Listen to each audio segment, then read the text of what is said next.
Hi everyone, good morning. So today is 19th of November and this is the second time that I'm streaming this video. So earlier there was some glitch that came into the stream and the video was lagging.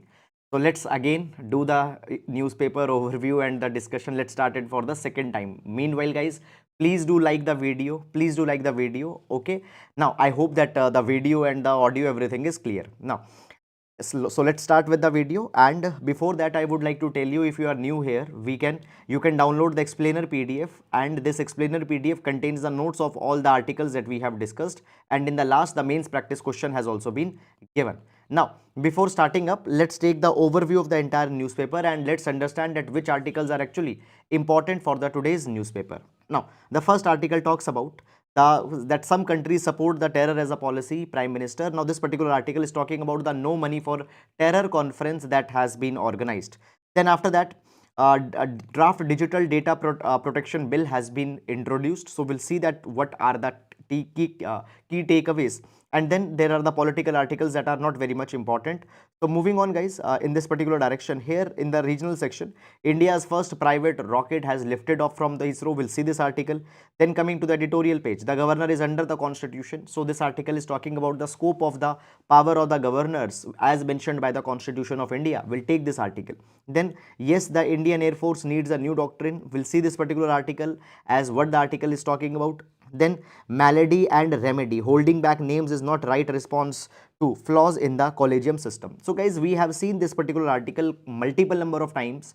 Even yesterday we have seen one particular article on the same lines. Fine, first of all, we have seen it that the Supreme Court has expressed the concern that the names which are being referred by the collegium, they are not being cleared by the government. Okay, so that is one thing. Then yesterday what has happened, there is an entire question that has been raised onto the collegium system. Okay, then all eyes onto the Qatar. So the article is talking about the world of football World Cup and all such things, not very much important with respect to the exam. Then coming to the ground zero, now on the Saturday the ground zero report is published.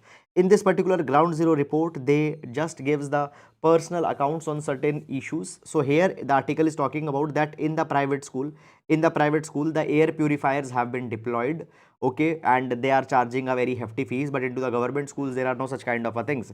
So the air pollution problem and how into some of the schools, fine, they are using that system, not important. Article doesn't contain much of specific substance for the examination, no need to go there. Then Al Qaeda IAS emerges a major challenge post regime change. We'll see this article. Draft data protection bill used she, fine, her instead of he, him. We'll see this particular article also. Then the Supreme Court rejects petition to create independent environment service. We'll see this article as well. No consensus on COP27. This article also will be taken up. Then the political articles. But here the Aadhar norms for the prisoners have been simplified. We'll take this article for the exam. Then the Modi to inaugurate Kashmir Tamil meet in Varanasi. So we'll see this Kashi Tamil meet. Now we'll see the Kashi Tamil meet, Kashi Tamil samagam. We'll see here. Then after that, India Russia agree to deepen the cooperation. We'll see this article also. North Korea ICBM has landed into the Japanese waters. We'll see this particular article. Other articles are just the evolutionary details, not very much important for the examination. Fine, jet sends 10% staff on the leave. Fine, so the corporate trends, fine, etc. has been given. No need to go in these particular articles. And then we have the sports page. So that is all about the overview of the newspaper. And now let's start with the detailed discussion of all the articles one by one. Okay. So we will be taking the quotation from the Elizabeth Price Foley.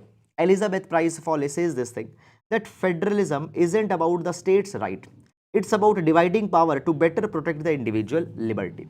Now you see this thing that from the past few days we find that there are the emerging federal disputes between the center and the state, and the words confrontational federalism, frictional federalism, combative federalism have become quite popular.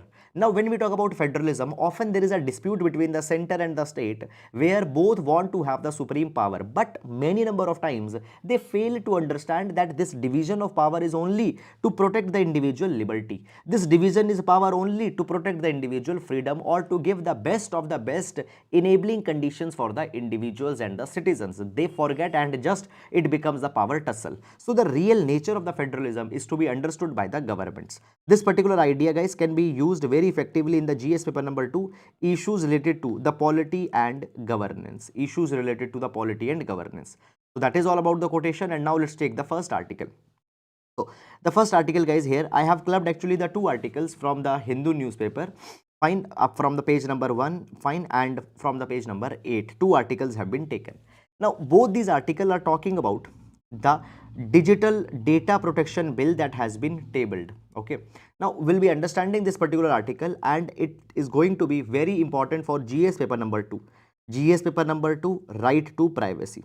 GS paper number 2, right to privacy, as well as this particular article will be very much important in the issues related to the constitutional developments, because the bill to secure the right to privacy has been incorporated. Fine, we'll see that thing. Now before going in this particular article, guys, I would like to give you some of the background information, and only after understanding the background information you will be able to make sense of this particular article. So the background goes like this, that guys, what happened, the Supreme Court ruled in the Puttaswamy case. Supreme Court ruled in the Puttaswamy case that the right to privacy is a fundamental right given within the scope of article number 21. And as it's a fundamental right, fine, the government needs to secure the right of privacy of the individuals. And therefore what happened, government in the response after the Puttaswamy case constituted the B.N. Shri Krishna Commission. It constituted the B.N. Shri Krishna Commission. Now B.N. Shri Krishna Commission suggested that India needs to have the Data Protection Act, and it also suggested the draft personal data protection framework. Draft personal data protection framework. And on the basis of the framework submitted by the B.N. Shri Krishna committee, what happened, government introduced its own bill by the name of the Personal Data Protection Bill. So Personal Data Protection Bill was introduced into the parliament. Fine, and actually for 3 years, fine, 2019 to 2022, this particular bill was pending in the parliament. A standing committee was constituted which gave the suggestion, but this particular bill did not got passed, and there were a lot of controversies that came in this particular bill. So therefore finally what happened, just 2 months back, and if you are following the newspaper analysis regularly, we have taken it also, just 2 months back, government has rolled down this particular bill. Government has withdrawn this personal data protection bill, and government promised at that point of a time that in just few months we will come out with a new bill. And now this new bill has been introduced. Is it clear? So I hope that this particular background is clear, because after only this particular background you will be able to make sense that what is happening right now. So now the new personal data protection bill has been released. Okay, now we will be trying to see that what are the key takeaways of this particular bill one by one. Okay, now understand one particular thing, it is a draft. Draft means that it is not a final bill. Now the draft has been put into the public domain, where the people will be commenting, will give their suggestions that okay, what is good, what is bad. Civil societies also, NGOs also will be giving their suggestion, and the final draft will then be introduced into the budget session in February 2023 as a bill. So right now it's a draft. Is it clear? Now, what are the features of this particular draft? Number one, government has introduced the concept of, just a minute, government has introduced the concept of the consent managers. Now, what are these consent managers? Okay, just let's take one very simple example. Guys, suppose what is happening, you have received a mail. Okay, you have received a mail from a coaching institute. You have received a mail from Thinking Palette Institute. Fine. And I am telling you that okay, we are launching this XYZ batch, and enroll in this particular batch, and in next year you will become an IAS officer. 100% guaranteed. 100% guaranteed you will clear the exam. Okay, and I am even signing a legal agreement with you. Okay, you are getting the mail from the Thinking Palette Institute, but you have never given the permission to the Thinking Palette Institute to send you the mail. Okay, but what is happening? I am using your email. I am using your email, and I am sending you some promotional information. But you have never given the consent. Is it clear or not? That is something. Moreover, there are many other platforms also where your information might be embedded. Your information might be there at certain platforms and they are using your information. Now, many number of times we get confused that do we have given the permission to them or not? Okay, so there will be now a platform, there will be now a website on which you can go, and on that particular website you can see that where you have given your consent, where you have given your data, or to which website, to which platform you have given the permission that they can use your personal data and can do all these particular kind of things. So there will be the consent manager platforms which will enable an individual to have a comprehensive view of the interactions with the data fiduciaries and consent given to them. Now this word is important, data fiduciary. Who is a data fiduciary? Data fiduciary is an organization, it is a platform which will be keeping your information. That is the data fiduciary. Okay, so the data fiduciary, fine, who you have given the data, you can see all those consents there and you can withdraw that consent also. Okay, for example, it will be a website, fine, and the website will say that okay, these 10 websites hold your information. Now you want to withdraw your consent, you don't want that one of the website or two of the website should use your information, you can withdraw the consent and you can see this also. This is the first feature. Then the second feature, of this particular bill that has come is this, that what is happening, there is, the bill requires the consent of an individual to be the basis for processing of their personal data, fine, except in certain circumstances where it is either impractical or there are the pressing concerns. Only where there are the pressing concerns that the consent cannot be taken, only there the information can be processed without, and in other cases always the consent has to be taken. Is it clear? So the consent is to be taken, it's supreme. Then the third thing that has come in this particular direction is that every request for the consent will be presented to the data principal in clear and plain language. Now who is a data principal? Data principal is a person, data principal is an entity, data principal is an entity to which the data belongs. Okay, for example, I am using your data, so you are the data principal. Now if I want to use your data, I need to give a consent form in very plain and simple language where it is written that you are giving a consent that I can use your personal information. Fine. So this consent is to be taken and it is to be asked in a plain simple language. Then after that, data fiduciaries collecting the personal data need to provide itemized notice in clear and plain language containing the description, fine, what type of knowledge, what type of your information we are collecting. For example, you visit onto the Thinking Palette website, fine, if you visit to the Thinking Palette website, fine, by the way, don't go right now because the website is not functioning. You go to the website, now the website is collecting some of your data, so we'll tell you that these 5 type of data we are collecting. Okay, so that itemized information is to be given. The data principal have the right to withdraw her consent at any point of time. Okay, at any point of a time, you don't want me that I should use your data, you can withdraw your consent at any point of time. Then the next thing is that the bill gives the power to the government to offer exemption from its provision in the interest of sovereignty, integrity, and to maintain public order. Now, government can use your information even when your consent is not there. Government can use your personal data even when your consent is not there if there is a sovereignty or such kind of a thing is involved. Then the next thing that is coming here is that there will also be a Data Protection Board of India. Now, understand this thing that into the previous version of the bill that has been withdrawn, there was the Data Protection Authority, and this Data Protection Authority was established to prevent the misuse of the personal information. Fine, it was there to prevent the misuse of the personal information, but now this Data Protection Authority has been replaced with the Data Protection Board. It will ensure that your rights are not getting tampered. Then the bill also proposes a 10,000 rupees penalty, fine, for providing the unverifiable or the false information. Okay, 10,000 rupees penalty, fine. So if you give some wrong information for some purpose, okay, so there will be this thing. Then the most important provision of this particular bill is that this particular bill has used the word she, her in the place of him, he. Now, in the past few days, this particular issue has also come in the news again and again, that what has happened, the language often being used into the parliamentary discussions, the language often being used into the bills, laws, etc. This language is masculine. Okay, we always use the word he, okay, him. So now this particular language has been used as a she, her. So it is a quite a sensitive thing that has been done by the government and it is appreciable.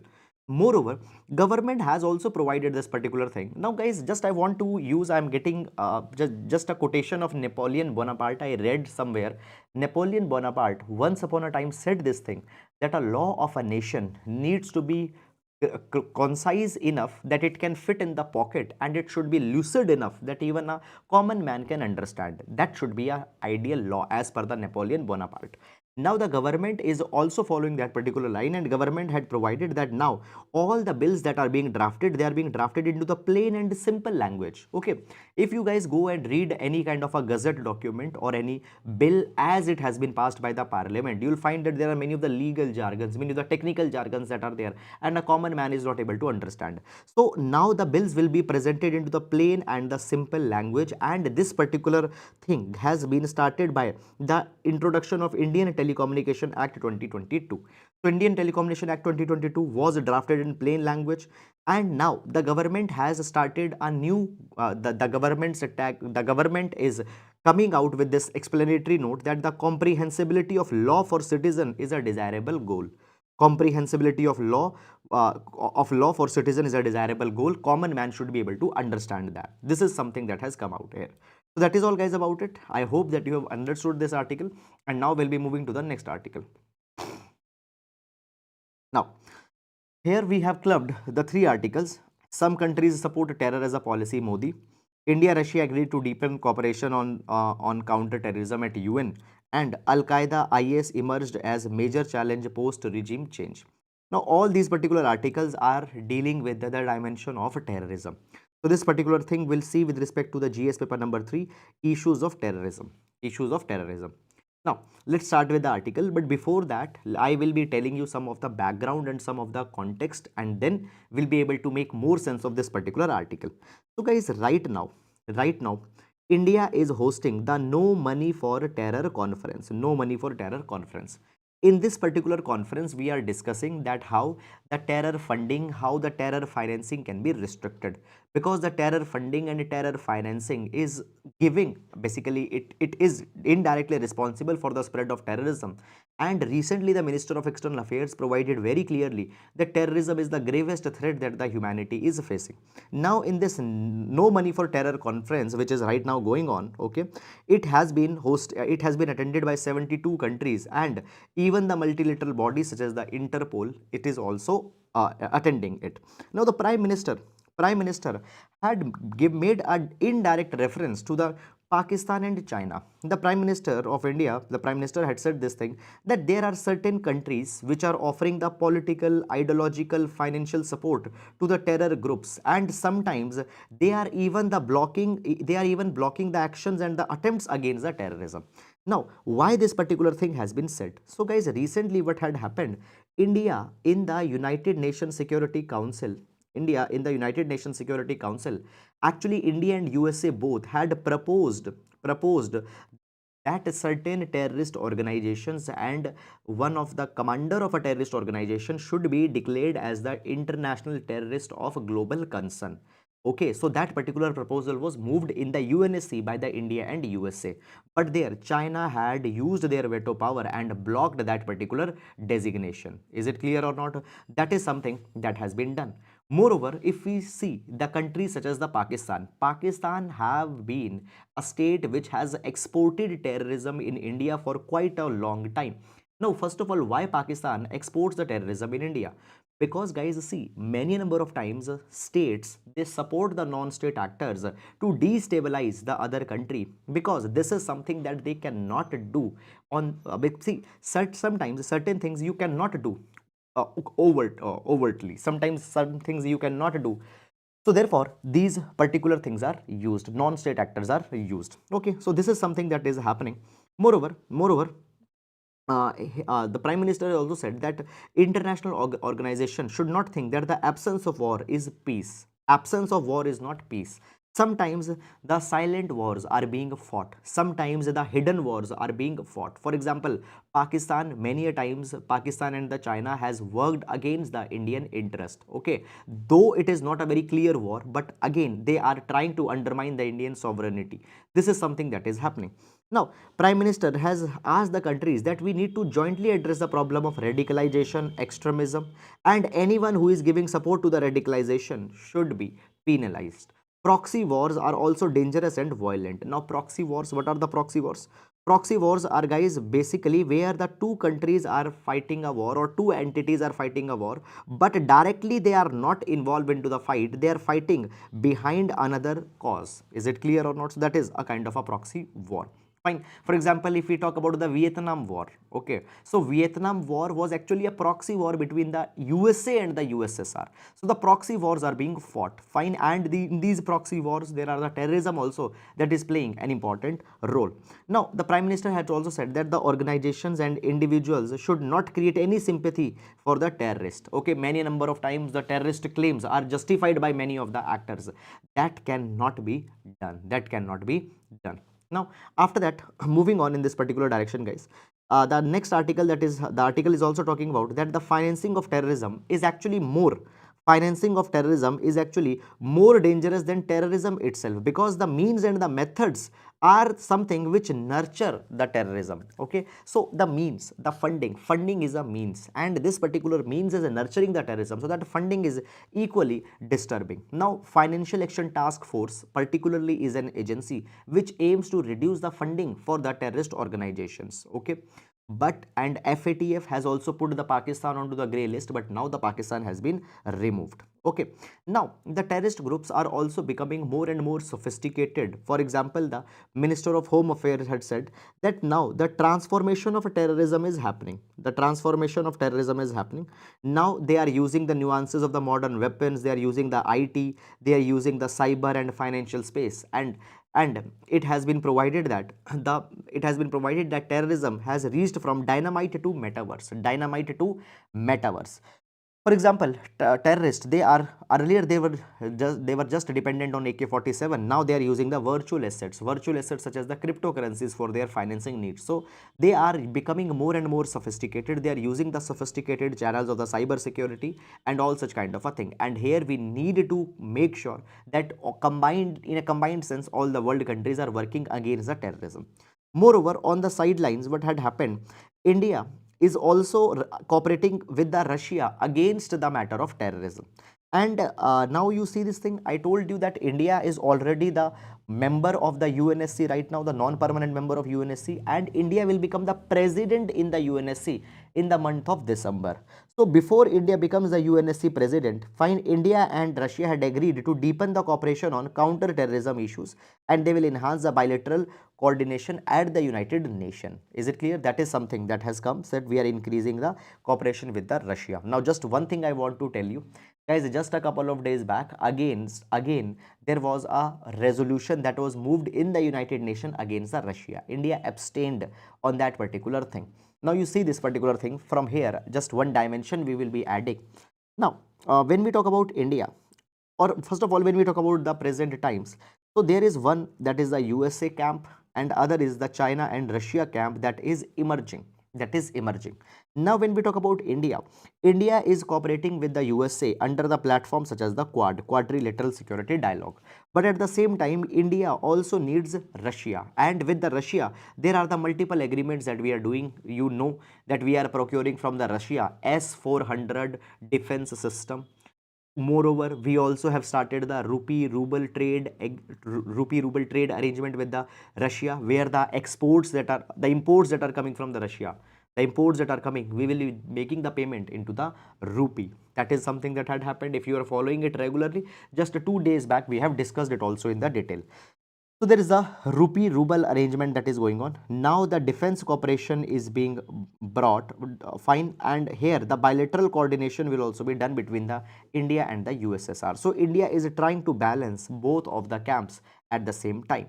Okay, so this is something, guys, which has come, and this is the holistic coverage of all these particular articles. Now beyond this, not even a single line has to be read in these articles. Now moving to the next.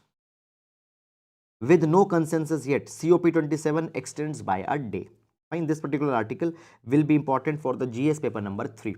Now, guys, by the way, COP27, just a minute, COP27, Conference of Parties 27, which was to end yesterday, that is on the 18th of November, it has been extended by one more day.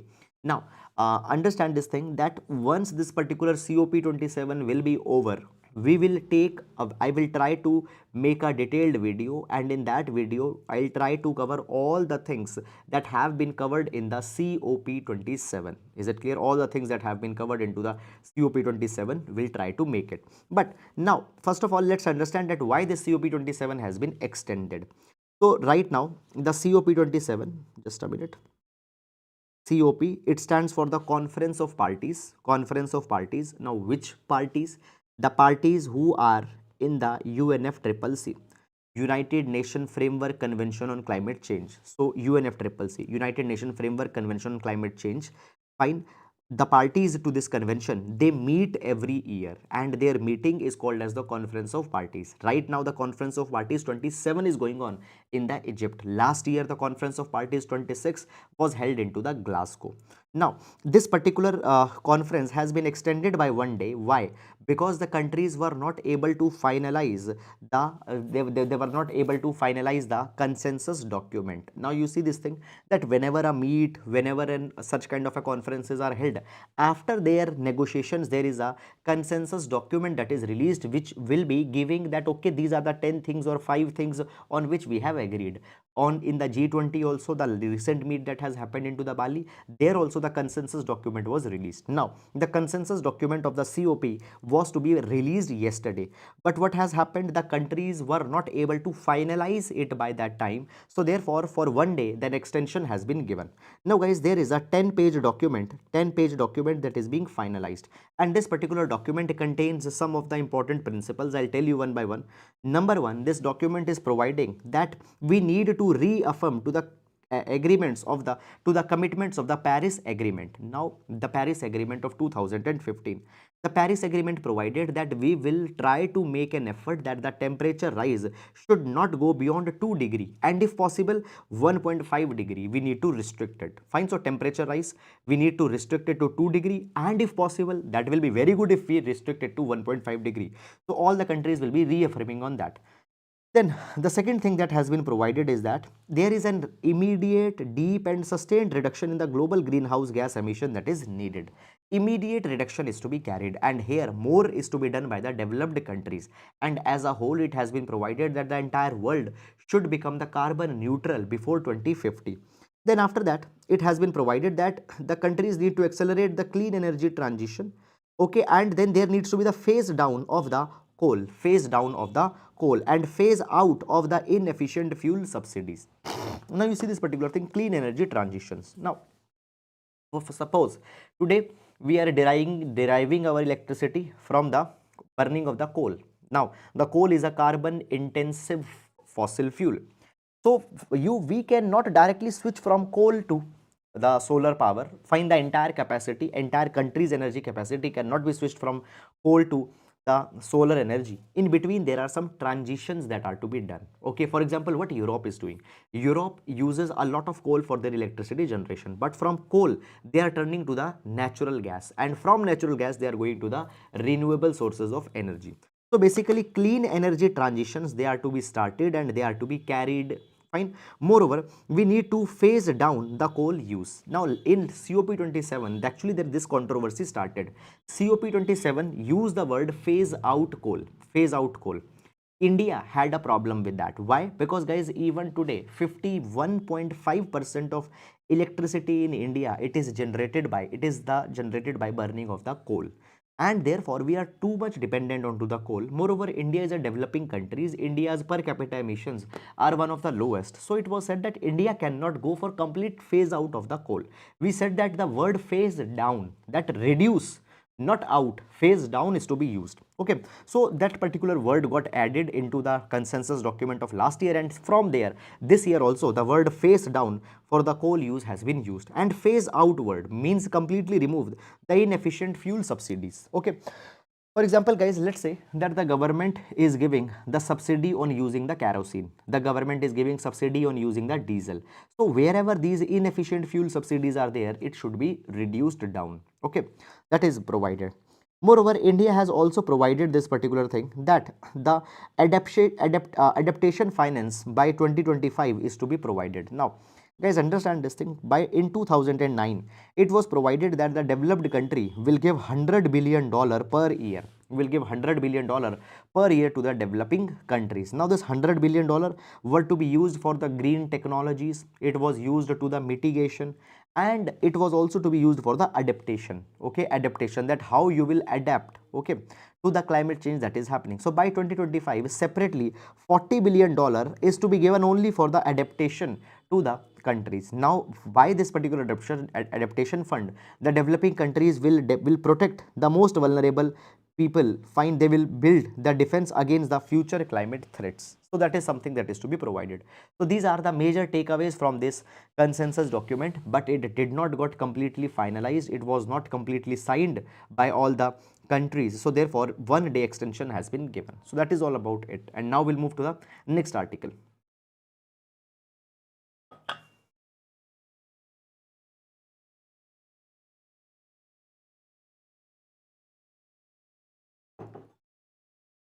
Now, yes, the Indian Air Force needs a new doctrine. Now, this particular article will see with respect to the GS paper number 3, Defense Preparedness of India. Defense Preparedness of India. Okay. Now, the article, guys, is actually talking about that the Indian Air Force particularly needs a long-term institutionalized thinking and planning. It needs a long-term doctrine which can help that how the Indian Air Force is going to develop, how Indian Air Force is going to meet the challenges of the coming times. Now, first of all, the article provides that what a doctrine means. So doctrine, in a layman terms, in a very simple words, means the best way of doing a thing. The best way of doing a thing.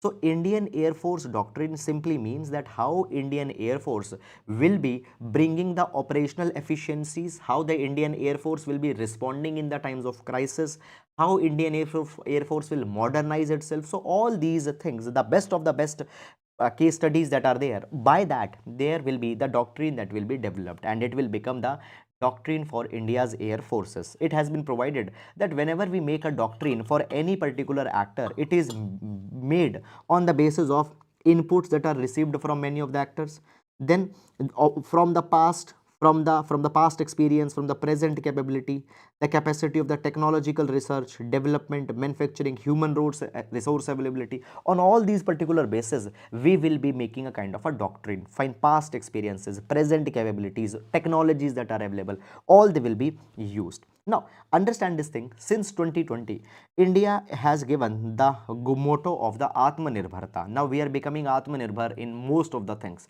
Particularly the Atmanirbharta into the defense indigenization is also coming. We have taken many a number of things. For example, if you remember, few days back, C-295 fine aircraft, fine, that will be developed into the India. Moreover, the Hindustan Aeronauticals Limited, it is taking a lot of good projects. LCH Prachand, light combat helicopter Prachand, has been developed. Okay, so in many of the things we are developing our capabilities, and as we are talking about the Atmanirbharta, it has been provided that to bring that Atmanirbharta in a logical way, even Indian Air Force need to have a very clear and needs to have a very structural, meticulously designed doctrine. Okay, now, right now, the article is talking about that we are having this 2012 doctrine for the Indian Air Force, but this doctrine has already become 10-year old, and within these 10 years, there are so many of the technological changes that had come. Fine, the threat from the enemy countries are emerging. Okay, their technologies are getting upgraded. So we need to revamp this 2012 Indian Air Force doctrine. Okay, number one, we need to review it, we need to make it public, and we need to ask the comments from the academicians, we need to ask the comments from the war veterans, etc., that how the future development can be done, how the best case studies can be applied, fine, for the India's Air Force. Okay, now the doctrine, as we are talking about the doctrine of the Indian Air Force that will be developed, it is not something which will tell about the present capabilities, but it will give that what is the ambition that the Indian Air Force is holding, and for that ambition what technologies Indian Air Force is needed. And therefore, by this doctrine document, even the technologies fine, that are needed, okay, they will be spelled out, and those technologies will also be developed. Article is talking about this particular thing, that what has happened, the roles and the missions of the Indian Air Force would have to be reassessed. Fine. Now the Indian Air Force, it has to be reassessed. Why? Because not only the air is an arena of conflict, now the space is also becoming a major arena of conflict. The space weaponization is going on, and in the space weaponization, the USA and China have done a lot of important developments. Is it clear or not? There is even a dedicated space wing into the USA's defense that is there. So in order to meet the weaponization of the outer space, we need to make sure that the IAF is just getting upgraded, okay, because the IAF will logically be able to deal with the space as a sector. Now outer space treaty is already there, but the outer space treaty is now falling, okay, and as the weaponization is going on, conflicts are increasing, fine, we need to have that, we are prepared. Now recently guys, we created the chief of defense staff position to bring the synchronization into the three forces. So CDS position was prepared, even a department of military affairs was prepared, fine. Now as they are trying to bring the synergy between the three elements, fine, in this particular thing, that is something that is good, and the IAF also needs a new kind of a doctrine. Now you see this thing, that the article has mentioned the word of the theaterization of armed forces. So actually the CDS is helping in the theaterization of the armed forces. What is theaterization? So basically it has been provided guys, that see, the three wings, that is the army, navy, air force, they should not act in the silos, okay, they need to act together in the particular theaters, okay. For example, there is one particular sector, okay, and in this particular sector we will be needing the army also, we will be needing the air force also. So when the theaters, now basically it has been provided that the conflict arenas are needed to be treated as one unified theater, and in that one unified theaters all the three forces will be aligned at the same time, they will be cooperating with each other, and under one commander they will be leading in one particular theater, fine. So what it means, presently the Indian Air Force, I have provided that they have individual command with overlapping areas of responsibilities. A theater would serve together under one officer. This would induce jointness in the three services. So we are bringing the theaterization, okay. Now that is one good reform, okay, but IAF also needs to enhance its own capabilities, so that even if the IAF has to cooperate, its capabilities are to be enhanced. Now the world has graduated to multi-domain operations, where the cyberspace, space arena, electromagnetic spectrum, all are activated together. So in order to deal with that, IAF needs to be reformed. A new doctrine it's to be given to the IAF. Fine. The role of the Indian Air Force is not about the fighter aircraft. Rather, its role is in the combat. Its role into the air refueling, airborne warning and control system, transportation, helicopter fleets, fine, managing the radars, communications, all these particular capabilities of the Indian Air Force are to be extended, are to be enhanced. So this is something where we need to focus immediately. So this is the doctrines that are needed to be prepared. Now moving to the next article. The governor is under constitution and not above it. So this particular article will see with respect to the GS paper number 2, issues related to polity. Issues related to the polity. Now, by the way, from the past few days,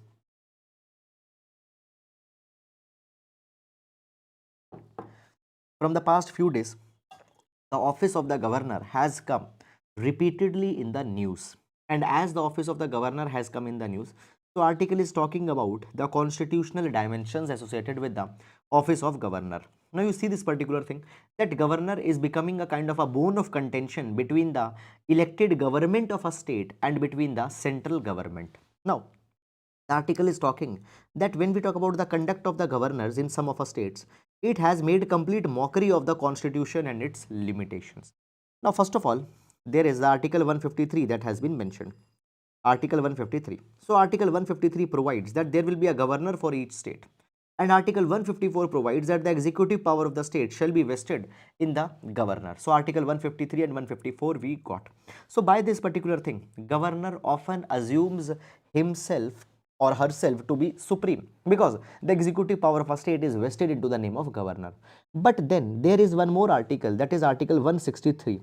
which categorically provides that there shall be a council of minister with the chief minister to aid and advise the governor. There will be a council of minister to aid and advise the governor. Okay, and after that, aid and advice, governor has to act on that aid and advice.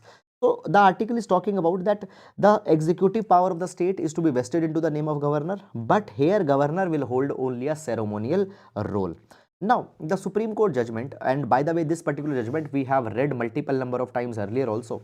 So the Supreme Court judgment of Shamsher Singh versus State of Punjab has been given. And in this particular judgment, Supreme Court had made certain things very clear. Supreme Court had provided this particular thing, that the governor shall exercise his power, and governor shall exercise his powers and functions by making rules for the convenient transactions of the business. Okay, so governor will exercise the power by making rules for the convenient transactions. Okay, good, governor role has been envisaged.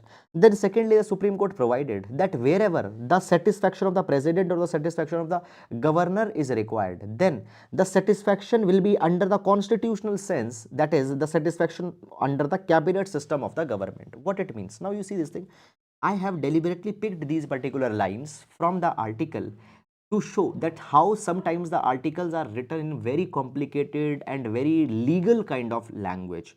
Now what this entire paragraph is talking about, the article entire paragraph is talking about that into the Shamsher Singh case, governor needs to exercise the power, fine, so that he can carry the convenient business of the house, but at the same time the constitution also talks about the satisfaction of the governor and president in certain cases. That satisfaction is not actually the governor or president's personal satisfaction. That satisfaction is under the constitutional sense means the cabinet system's satisfaction. The cabinet, council of minister, their satisfaction is important, and on the basis of their satisfaction they have to act. Now in the Constitution of India only there is Article 356, where the governor will be justified in exercise in his discretion even against the aid and advice of the council of minister. So Article 356 gives the power to the governor, that governor can ask for the application of the president rule. So here under Article 356, governor can act on his or her own discretion, might not be bound by the council of minister. That is something that has been there.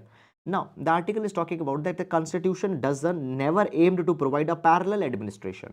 Fine. Now what happens in the state, we see that the chief minister is having one ideology, governor is having another ideology, and they are running a parallel system, and often there are the confrontations between the governor and the chief minister. So this parallel administration was never suggested. Is it clear or not? So therefore the governor needs to keep in mind the due regard of the constitution, and governor should not overstep his or her mandate.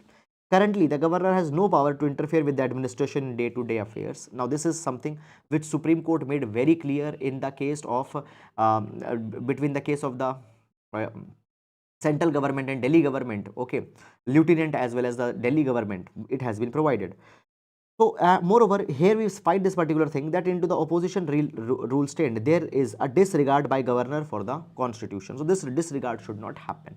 This is, guys, all the ideas that have been contained in this particular article. And now we'll move to the next article. Modi to inaugurate Kashi Tamil meet in the Varanasi today. Now, this particular article will see with respect to the prelims examination government schemes. Okay, so basically Kashi Tamil samagam is being launched by the government. Now, what is the Kashi Tamil samagam? So guys, Kashi Tamil samagam, it is 1 month long program to strengthen and to rekindle, to rewire the cultural links between the North India and the South India. Now you see this particular thing, guys, that when we talk about India, the fraternity is an important value. The diversity is the reality of India, and the diversity is something which gives the strength to India.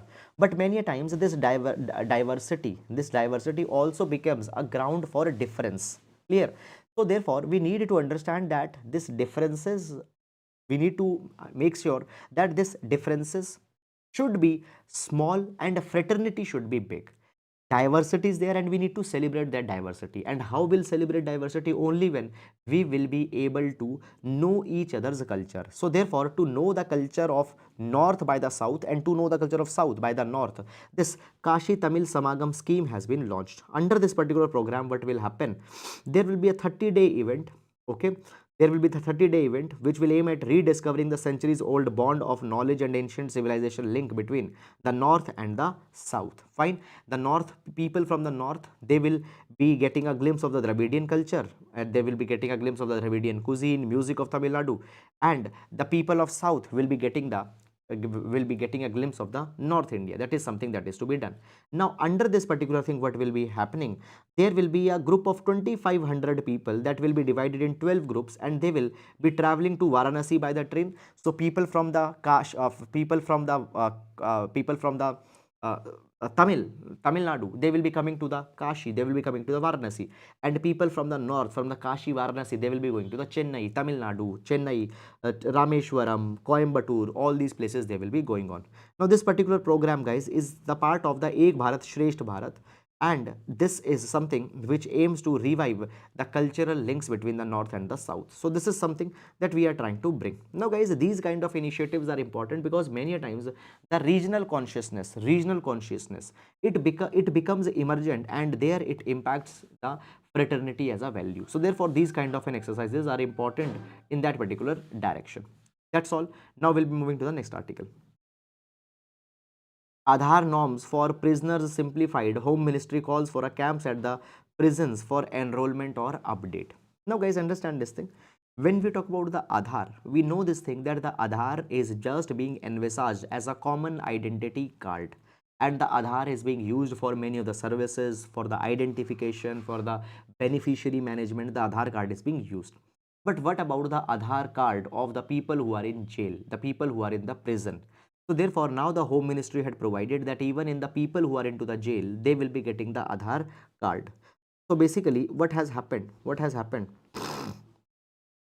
Now you see this thing, that when we talk about the Aadhar's extension, the campaign to extend Aadhar to prisoners was launched in 2017. Okay, the process was started, but since 2017, much development had not happened. Why? Because there was one problem. Problem was this, that when the Aadhar is to be made up, there are the identification proof of address that is needed. But what about the proof of address, identification proof of the prisoners who are in the jail? They are not having other identity also. So therefore, now the government has decided that the prisoner induction document generated from the e-prison can be used uh, can be used for making the Aadhar card. Now, what is the prisoner induction document? So when a prisoner is being put into the jail, so when the person is being put into the jail, the prisoner induction document is prepared. So that particular document will be the basis for making the Aadhar card for the prisoners. Now, understand this thing, guys, that as per the National Crime Record Bureau data, we have 1319, more than 1300 prisons in India, and in these prisons 5.5 lakh inmates are there, and majority of them are not having the Aadhar card. Now, when we talk about India, guys, understand this particular thing, that the Aadhar saturation level in the country, the Aadhar saturation, just a minute, the Aadhar saturation level in the country, it has crossed 93%. And now it has been said that no, 93% people in India have the Aadhar, and 100% of the adult population are having the Aadhar. Some minor kids, children, toddlers, they might not be having, but on total 93% of the people and 100% of the adults are having the Aadhar. So therefore, now the jail people who are into the jail, inmates into the jail, they will also be given the Aadhar. And for that particular thing, it has been decided that the enrollment camps will be organized into the jail, and these enrollment camps will be making the Aadhar of the prison inmates. And this particular Aadhar will be used for a large number of purposes. The Aadhar can be used to regulate the day-to-day prison administration, such as the production of inmates into the court. So when an inmate will be brought into the court to ascertain their identity, the Aadhars can be used. Now, many a times, guys, see, these prisoners are being given many of the facilities by the government. For example, they are being given the health facilities. Fine. Sometimes the inmates are to be shifted to the health facilities. They are given legal aid. They are being given parole, temporary release. Their education is being done into the jails. They are learning some vocation. So when they learn the vocation, they are to be given the skill certificate. So for that particular thing, we need an identity card, and the Aadhar will be serving as that particular kind of an identity card in all those circumstances. So this is, guys, all about this particular development, and in this direction the Aadhar is going to be an important development. Fine, that is about it. And now let's move to the next article. India's first private rocket lifts off from ISRO space port. Now, Guys, you don't need to go too much into the detail in this particular article. Just small things are there that we just, there are some details that we need to see. Now guys, understand this particular thing. When we talk about ISRO, Indian Space Research Organization, is one of the most premier organization, not in India, in the entire world, but okay, not only in India, but in the entire world. ISRO is one of the most premier organization involved into the space research. Okay, now what had happened in 2020, government had come out with the Atmanirbhar Bharat Abhiyan, and as a part of the Atmanirbhar Bharat Abhiyan, government has provided that even the space sector in India will be liberalized. Fine, though ISRO has been the major institution which have involved into the research, rocket launches, etc., but the private sector will also be given the place in this particular direction. And guys, for that particular direction, what has happened, the government has also developed the organizations, for example, in space. Okay, in space. Then guys, there is the other organizations also, that is the enriched, that is there. Okay, NSIL is there, New Space India Limited. NSIL is there, New Space India Limited. In space is there, Antrix is there, ANTRIX. Okay, now all these particular bodies, that is, just a minute, in space, NSIL, Antrix, they are focused on two things. Number one, the commercialization of the space sector, and second, bringing the private players into the space sector. And this is now also bearing the fruits. So what has happened? For the first time, a private rocket has been launched in India. So this rocket, it has been called as the Vikram S, renamed by the name of the Vikram Sarabhai. Now this particular rocket, it has been developed by a Hyderabad based startup, that is the Skyroot Aerospace Private Limited. Okay, so the rocket has been launched, and this particular rocket has many of the advanced technologies. For example, it had the carbon composite structures, 3D printed composite elements, components are there. Okay, now this particular rocket was just a technology demonstrator. It was just a technology demonstration flight. Now what is a technology demonstration flight? It is just done to showcase the capabilities. Okay, so it was a technology demonstration flight that was done, and this particular rocket will pave for other commercial players also to come into the private arena. Now first of all guys, when we talk about the SpaceX, fine, SpaceX and the SpaceX's rocket, that is the Falcon Heavy, it is the most powerful rocket right now into the world. Now the SpaceX is a private player, but the NASA had given the opportunities to the private player, and today their private players are playing such an important role in that particular direction. India also can leverage the private players into the space sector, and this is that we are trying to do. Now moving to the next article. Supreme Court rejects petition to create independent environment service. Okay, now guys, what is this entire issue? You can use this as a reference in GS paper number 3, environment related issues. Now the full-fledged question might not come, just as a reference we can use it. Now see this particular thing, that the TSR Subramaniam committee report, TSR Subramaniam committee report came in 2014, and this particular report suggested this particular thing, that we need to create an independent Indian environment service within the all India service cadre, okay. So the all India services that we are having, fine, for example, right now we are having 3 all India service, that is the IAS, IPS and the Indian Forest Service. Is it clear or not? So 3 services we are having, which are the all India service. On line with that, we need to create one more service, that is the Indian Environment Service. This was suggested. Why this Indian Environment Service was suggested? Because the pollution, it is becoming a major challenge. To deal with the pollution, fine, this dedicated service was needed. Okay, and it was recommended, as I told you, by the TSR Subramaniam Committee report in 2014. Now, the petitioners have provided that given in the view of the public interest, this IES should now be developed. So, a petition was there, but the Supreme Court has rejected this particular idea. The court has pointed out that the center has already responded that it would not be taking any steps in this particular regard. So, as the center government is not taking any decision onto the IES, the Supreme Court cannot also pass any order in this particular direction. So this is something that has been provided. Now, North Korea intercontinental ballistic missile with range to strike entire US lands near the Japan's waters. Okay. So guys, first of all, when we talk about the North Korea, we see this particular thing that the North Korea often tries to establish their hegemony into the region.